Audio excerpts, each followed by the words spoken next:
Meniscal tears के बारे में बताया है, मैंने एसीएल टेयर्स के बारे में बताया है। हमने इनका मीडियल मेनिस्टेक्टमी करी, पार्शियल मेनिस्टेक्टमी एंड लैटरल मेनिस्कस का रिपेयर करा। ये अगर मैंने मेनिस्कल रिपेयर नहीं करा होता तो दूसरे दिन मैंने आपको कहा था मैं चला देता। मेनिस्कल टेयर था वो नॉन रिपेयरेबल था in the medial meniscus, but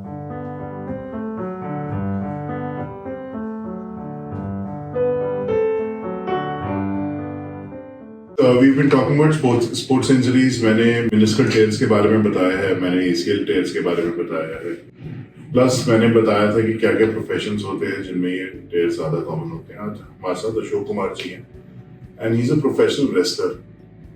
अब इनको अप्रैल में इंजरी हुई थी लेफ्ट नी की, जिसके बाद पेन थी, स्वेलिंग था, इंस्टेबिलिटी था जॉइंट में। एमआरआई में जो है एक मेनिस्कल टेयर था एंड साथ ही इनको एक एसीएल टेयर। अब जब मैंने स्कोप डाला एंड हमने इनको सर्जरी के लिया तो यस एसीएल टेयर तो था ही। जो मेनिस्कल टेयर था वो नॉन रिपेयरेबल था in the medial meniscus, but साथ में there was another tear in the lateral meniscus जो कि हम रिपेयर कर सकते थे। तो हमने इनका एसीएल रिकंस्ट्रक्शन किया एंड अलॉन्ग विद दैट हमने इनका मीडियल मेनिस्टेक्टमी करी, पार्शियल मेनिस्टेक्टमी एंड लैटरल मेनिस्कस का रिपेयर करा। चोट कैसे लगी थी? रनिंग करते वक्त लगी थी। तो नॉर्मली डेली आप कितना भागते हो? 2-3 किलोमीटर तो भागते हैं, कभी कभी मौसम अच्छा हो तो 5 किलोमीटर भागते हैं। ओके, तो अब आज कितने दिन हो गए सर्जरी को? आज 18 दिन हो गए। 18 दिन हो गए। तो running is a high impact sport. साथ में अगर रनिंग के टाइम क्या हुआ था, ट्विस्ट हो गया था पैर? ट्विस्ट हो गया। तो जो ट्विस्ट होता है तो व्हाट हैपेंस इसकी जब नीचे टिबिया ट्विस्ट हुई तो जो एसीएल होता है हमारा वो ट्विस्टिंग के टाइम पे फ्लेक्शन, सो घुटना आपका मुड़ा हुआ है, उस टाइम पे ट्विस्ट हो गया, so that causes your ACL to टेयर।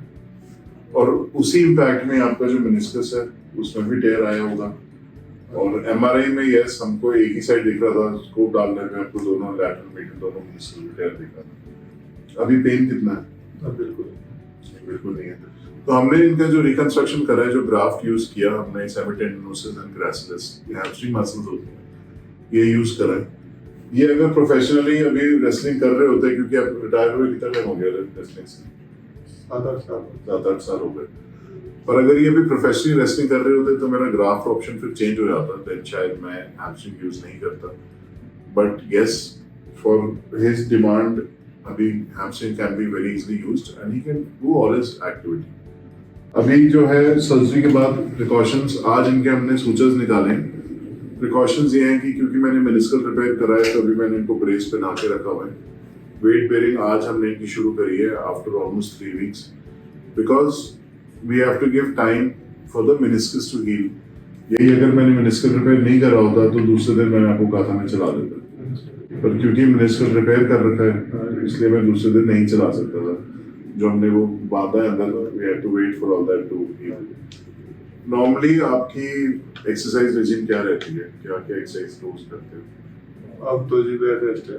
इससे पहले इंजरी इससे पहले रनिंग करते थोड़ी बहुत, ठीक है, फिर ये एक्सरसाइज पुशअप मार ले, फिर मार ली, ठीक है, कर लिया। डंड भी मारते हो? पसीना निकालना है। ठीक है, पसीना तो निकल जाएगा, वो तो मतलब देख के लग ही रहा है। थोड़ी हाथापाई भी कर ली। फैंटास्टिक फैंटास्टिक, पार्टनर के साथ। Right right.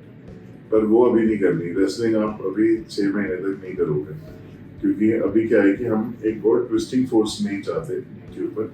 तो रनिंग एंड रेसलिंग आप नहीं करोगे। अपर बॉडी एक्सरसाइज आप शायद आपसे शुरू कर दो। आज से हम नी में आपका बेंडिंग भी शुरू करेंगे, धीरे धीरे इसकी रेंज बढ़ाएंगे, और आज से वेट बेयरिंग भी अलाउड है आपको। ठीक है। So this is basically ACL reconstruction and of course I'll try in the next follow up once we getting a good range. I will show इनका recovery कैसी हो रही है. So this is Mr. Ashok post ACL reconstruction, post lateral meniscal repair and medial meniscectomy. For more information, contact Dr. Khera's Wellness Clinic.